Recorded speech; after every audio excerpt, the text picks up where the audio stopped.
Vamos falar agora sobre um tema muito importante. Forma de governo, democracia, social-democracia, ditadura, tiranismo e fascismo. Vamos falar de Winston Churchill, Platão, Aristóteles e Clístenes. Eram filósofos da nossa antiga Grécia, Atenas. Muito bem.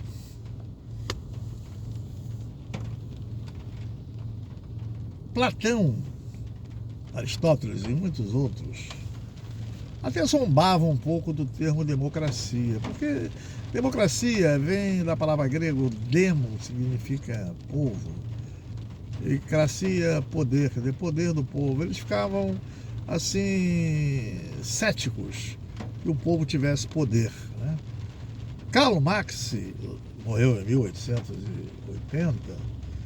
Ele dizia que o povo tinha que ter poder, porque senão ele ficaria sempre nos braços dos patrões. E o trabalhador tinha que participar do lucro também. E foi mal interpretado depois, muito mal interpretado. Aí, que serviu? De que serviu a teoria de Karl Marx? Serviu para a ditadura fascista acontecida na União Soviética. O poder na mão de um. E todo mundo batendo continência para eles. E assim viveu a União Soviética durante anos, né? Passou por Lenin, passou por Stalin, né? Por Nikita Khrushchev, Brezhnev, depois Gorbachev, que acabou com a União Soviética e se separou e voltou à Rússia, né? Sob o comando de Boris Yeltsin, que bebia muito, tinha problemas de diabetes. E ele praticamente elegeu o Vladimir Putin, que até hoje é eleito na Rússia, amado e adorado pelo povo russo. Mas há os dissidentes, né? Sempre há dissidentes. E vejamos, a democracia, por pior que muita gente diga, como os filósofos gregos duvidavam, eram céticos, ainda é a melhor forma de governo. Por quê? Porque você tem um sufrágio universal. O povo tem direito a votar. O voto único, secreto, universal, para eleger os seus representantes. Só que cada país tem uma cultura, tem uma moral. Por exemplo, você vai na Dinamarca, na Noruega, na Nova Zelândia e outros países lá na Europa, o parlamento ele só se reúne naquele momento para aprovar uma lei. Então, vão para casa, nem recebem nada, recebem uma ajuda de custo porque foi naquele dia. Agora, você tem um parlamento com mais de 580 parlamentares, né?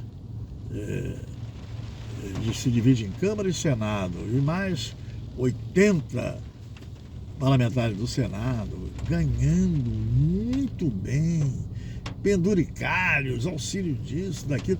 Tem gente que abandona carreiras promissoras, como o Ministério Público, para ser parlamentar, porque ele acha que ganha pouco como membro do Ministério Público, e lá ele vai receber verba de gabinete, né? Penduricários de toda a ordem, né? Auxílio para pegar avião, para ir para casa, alimentação, refeição, né? Gasolina, né? O nosso amigo aí lá do Ceará, que nasceu em Pindamonhangaba, depois o pai se tornou fazendeiro lá em Ceará. É o Ciro Gomes. O Ciro Gomes dizia que o cara chegava no posto de gasolina e mandava botar R$1.000 de gasolina. Porra, mas o carro só comporta 40 litros. Não, mas o cara devolvia em dinheiro. E dava uma gorjeta o cara do posto, né, que atendia. Então são essas coisas que acontecem aqui no Brasil, né? Então você vê, em governo passado, o presidente da Câmara falou assim, olha, tem um remédio amargo aqui, aí no instantinho o remédio amargo não foi usado, aí veio o orçamento secreto. Aí agora o cara chega e diz assim, olha, não tem voto aqui na Câmara não tem base aqui, no instantinho se reúne no churrasco, tá tudo certo. Lá fora não tem isso, lá é uma independência total, a moral, aliás, quem introduziu a moral, a ética, a metafísica, a política, a filosofia clássica, foi Aristóteles, o grande Aristóteles. Aristóteles era aluno de Platão, e Platão dizia o seguinte, aqui na minha academia eu tenho os corpos de todos os alunos e o cérebro de Aristóteles. Nós não temos isso no Brasil. Não houve isso aqui no Brasil. Aqui é outro tipo de política, é outro tipo de moral. Ou seja, é amoral. E isso não será resolvido aqui, porque já está entranhado. É difícil de extirpar. Entendeu? Muita gente não lê a história, não vê a história, não conhece a história do Brasil. Mas, mesmo assim, é melhor a democracia.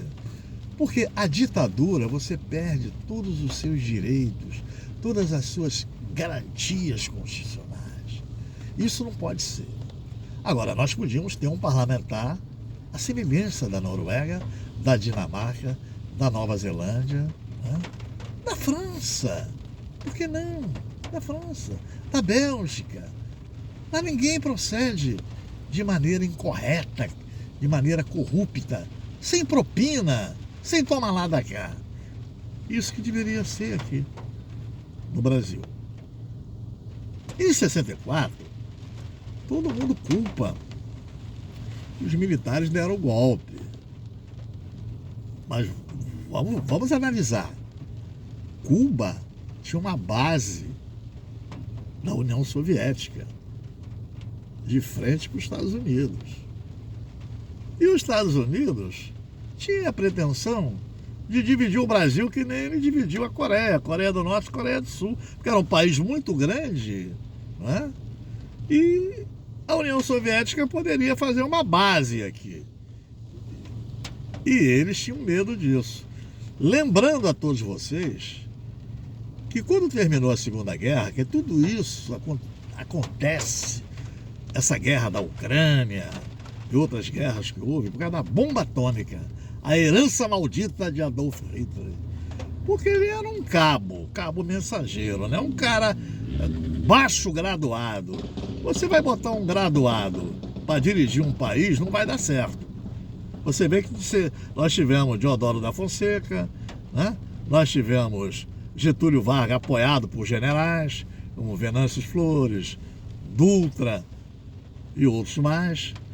E aqui nós tivemos generais como Castelo Branco, né? Costa e Silva, Garrastazu Azul Médici, Ernesto Geisel e Figueiredo. Não vai botar graduado lá, que não passaram por todos os cursos para ser presidente do Brasil. E o povo pediu, foi para a rua, o Congresso, se vai falar em golpe, quem deu o golpe foi o Congresso.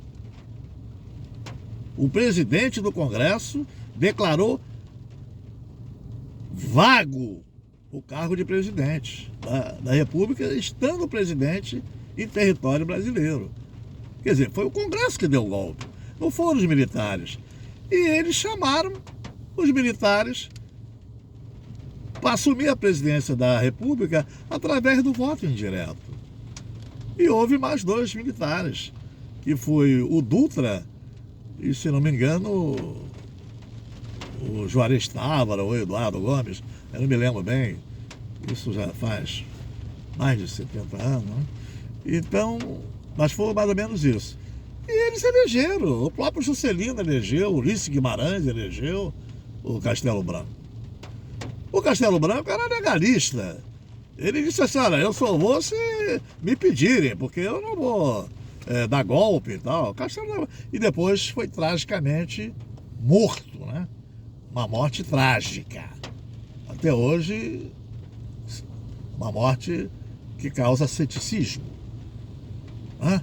Um avião da FAB rachar o avião que ele vinha, um bimentor, no meio, sendo ele um legalista, contra a linha dura. Ele queria entregar ao governo em 65.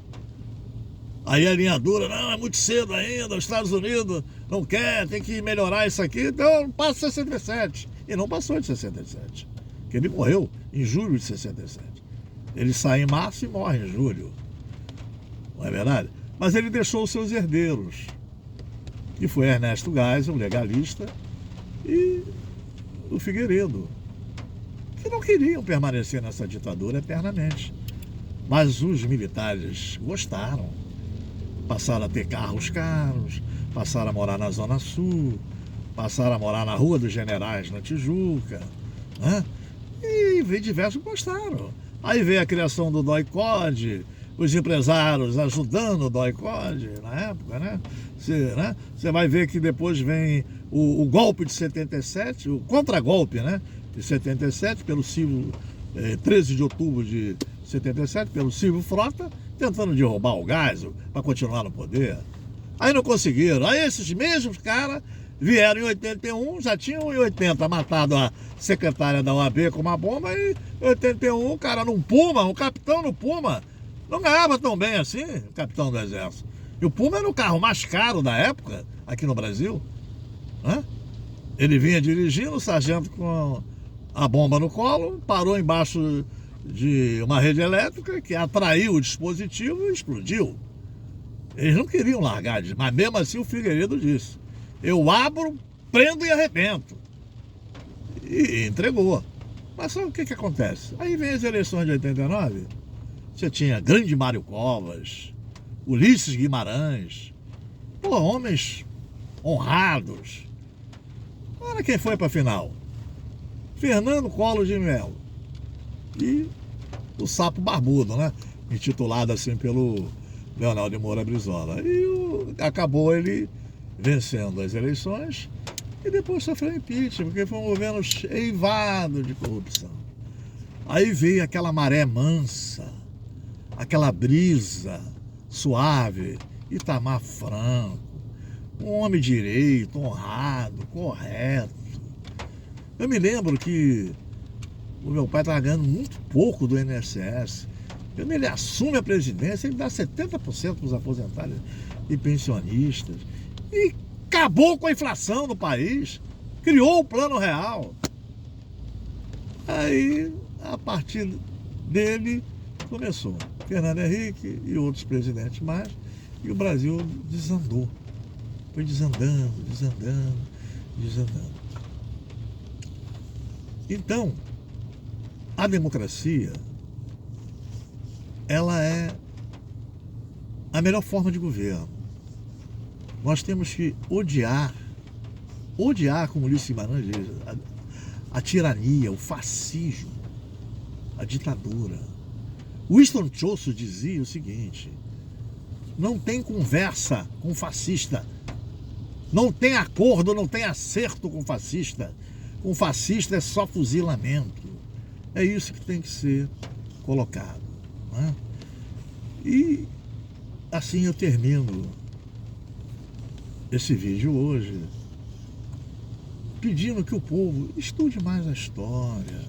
Vem lá pela Grécia, vem por Roma, o Senado romano, as suas obrigações, os seus poderes. Verifique como é o parlamento na Holanda, na Nova Zelândia, na Noruega, na Dinamarca, na Bélgica, na França. Não tem esses elevados salários. E aí, o chefe do Poder Executivo, para governar, tem que fazer acordos. O presidente do Legislativo, o presidente da Câmara, presidente do Senado. Eu acho que o Senado atualmente não.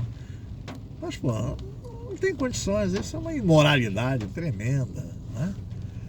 E o bipartidarismo que ocorre nos Estados Unidos, você não vê nem os republicanos, nem os democratas. Olha, eu vou te dar ministério e tal para você poder aprovar. E aprovou, não aprovou. Está aprovando, está desaprovando contra o povo.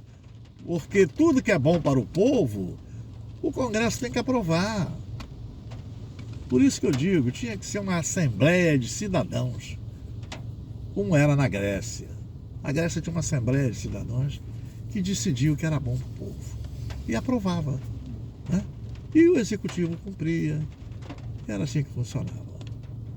Mas será que vai acontecer esse milagre no Brasil? Eu espero que sim. Nunca é tarde.